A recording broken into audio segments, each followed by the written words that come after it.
Hi there, Sugar Snaps. Welcome back to the studio. If you're new here, welcome in. I'm glad to have you. My name's Brittany. Today, I'm going to be doing a third experiment with paper making. This is the third of a 3-part series, so check out the videos up here and in the description below for the first 2 parts. I experimented with incorporating fabric bits and then thread bits into my paper, and today we're going to be making paper with recycled wrapping paper and tissue paper. So let's get started and see how that works. Hey! Okay, Sugar Snaps, let's make paper with wrapping paper, or attempt to do so. I'm going to create a slurry with a base of scrap printer paper. This is paper that I've used and is now just recycled, so I've torn it up into bits, and I'm going to make a paper slurry out of this stuff, as well as incorporating this recycled wrapping paper and tissue paper pieces. And the experiment here is to see if the bits incorporate nicely into a finished product. The tools and materials you will need for this are in the description below. You can check for resources there. Some of them are affiliate links. I do receive a dividend from some of them, which helps me to create more quality free content here on YouTube. So if you purchase from any of those links, that helps me out a ton. Thank you so much. So I have a blender here. This is just a basic Oster blender. Anything from the thrift store is great. I like to have a blender specifically for paper making because I don't like paper bits in my smoothies. You'll need water. I have a pot of water here, a screen and frame for dipping paper. I got this from Blick Art Supplies. You can find resources for that below. A bin for dipping, some liquid starch. This helps the paper be nice and crisp and the surface be writable. A rubber brayer. This is my block printing brayer. This is a speedball. What else do you need? Obviously, wrapping paper and paper bits. And I think that's it. So let's get started by creating a paper pulp out of the recycled paper, and then we'll incorporate the wrapping paper bits here in a minute.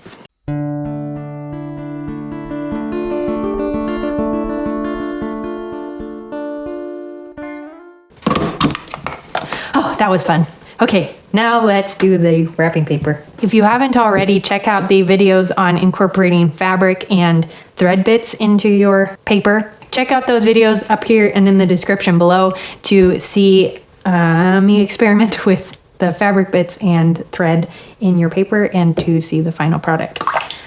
This experiment, obviously we're doing wrapping paper, so I'm going to tear up this sheet of tissue paper. Ooh, sticky fingers. It may have been better to do when my fingers weren't wet. The nice thing about tissue paper is that it's nice and thin and tears up easily. Okay, I got one of those pieces in the blender.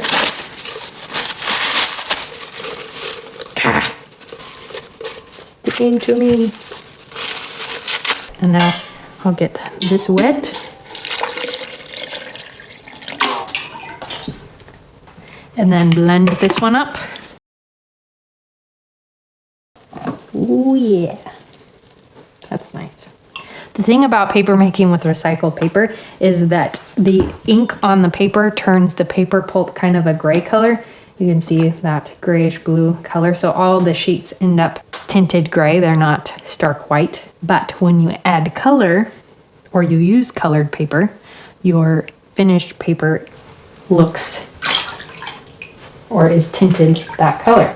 So incorporating green in here, we might get some greener rather than blue paper. Okie dokie, let's try some wrapping paper next.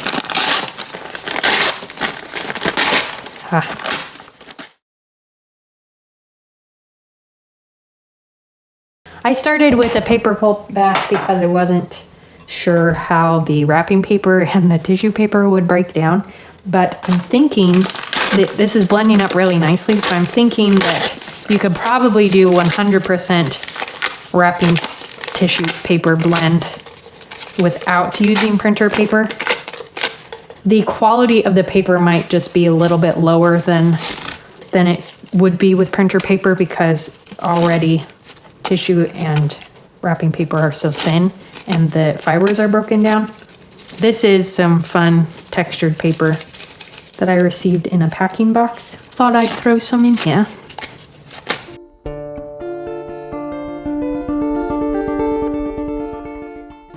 Okay, I have a nice amount of slurry here, so I think I'm going to skip this piece of the tissue paper and start to dip here. You can see I have a mix. I'm not going to mix this up too well. Actually, I wasn't going to mix it up too much, but I do need to add the liquid starch, and that will need to be mixed in. So I'm going to measure out 6 tablespoons of liquid starch because I did 6 blenders full of the slurry. And the liquid starch makes the paper more sturdy, especially I think with the tissue paper and wrapping paper combination. Needs a little extra oomph to hold the pieces together because the fibers of those materials are already broken down so much. I'm thinking that's my hypothesis. And now for the dipping. Gosh, my space keeps getting smaller and smaller. For paper dipping, if you want a complete tutorial, check out this video up here. I go over the entire process, and be sure to check out the other videos in this series for other elements to include in your handmade paper. Just a quick overview of what I'm doing. I'm setting the mesh screen on top of this plastic grating to hold it steady, kind of centering that on the grating, and then cleaning off the edges of my wooden frame to make sure that they're nice and flat, so that when I set them onto the screening and the grating, it holds that screen in place. So I'm going to hold that steadily. I'm going to hold this tight with my hands and slide it under the pulp at an angle, and then move the frame back and forth a little bit to kind of move the slurry around, and then gently lift up and allow some of the excess water to drain out. And then you can check how thick your slurry is by lifting up the piece, and that's really thick. That's like thin cardboard thickness. So I'm going to redo this, and I need to add more water to make my slurry less thick. So doing a test run sheet to see the thickness of your slurry is helpful to know how much water you need. Eventually you'll be able to feel the difference between the slurry textures. So if you run your hand through and you can feel the fibers hitting your hand, you'll probably need more water because it's pretty thick. If you add water and stir that in and it feels watery and more like pulpy orange juice, that's more what you're going for. Okay, I'm gonna set this guy up again and go for a dip.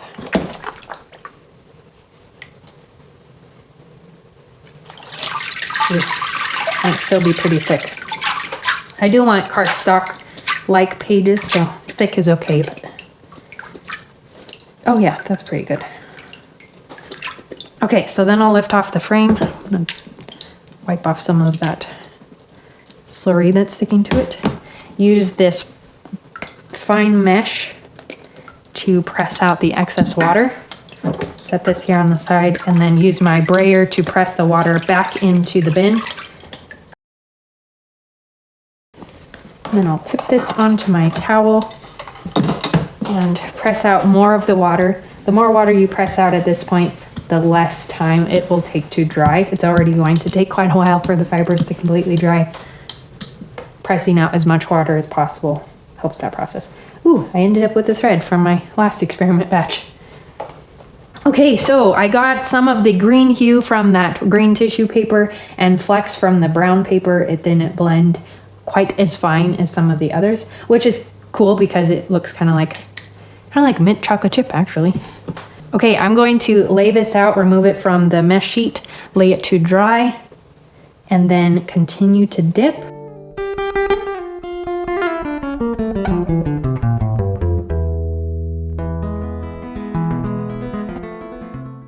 I'm going to dip more paper until I've used up more of this slurry and have several sheets of paper.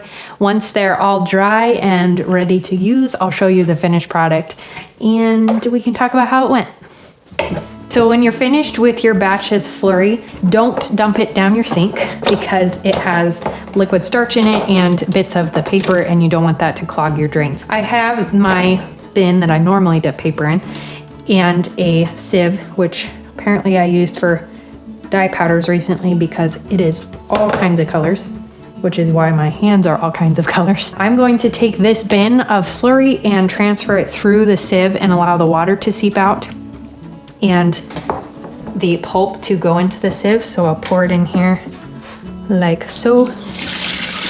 And you can see the concentration of the slurry here in the bottom. And now the paper slurry is in my sieve. Now I like to allow this to drain out the water and then allow the paper slurry here to dry so that it's solid and completely dry. And then I can use those bits and pieces for future paper projects. I'll just rehydrate them in water, blend them up to make a new paper slurry. And then this water excess that you have here, this still has little fragments of paper fibers and the liquid starch. I would suggest dumping this outside on gravel or away from garden beds, but somewhere that it will filter through rock, not directly into your drinking water source. Hello, I'm back, and I have the finished papers made with the wrapping paper.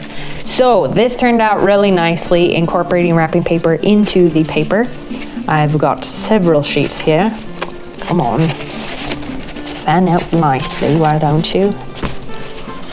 Several nice pieces of paper here, going from thicker to thin. From a thicker piece, this was the first one that I dipped, and so it's rather thick because the concentration of pulp was pretty thick. And then a thinner piece was one of the last pieces I dipped. So you can see these kind of have a mint chocolate chip kind of a vibe to them because the green tissue paper tinted the paper green, and then the brown didn't break down as much as I was thinking it was, but it created these cool flecks. So have a bunch of cool flecked pieces of paper. So I'm definitely saving wrapping paper and tissue paper in the future for recycling in my handmade paper projects, especially colored tissue paper, because it's an easy way to add a color tint to your paper. Like this video because it spreads it to other makers. If you haven't seen my other 2 videos on incorporating something other than paper in your paper, then check those out in the description below. I have one on incorporating fabric and one on string. If you're new here, subscribe and hit the bell to get notified whenever I put out a new video, and check the community tab because I will be posting there more regularly. Happy paper making, see you next time.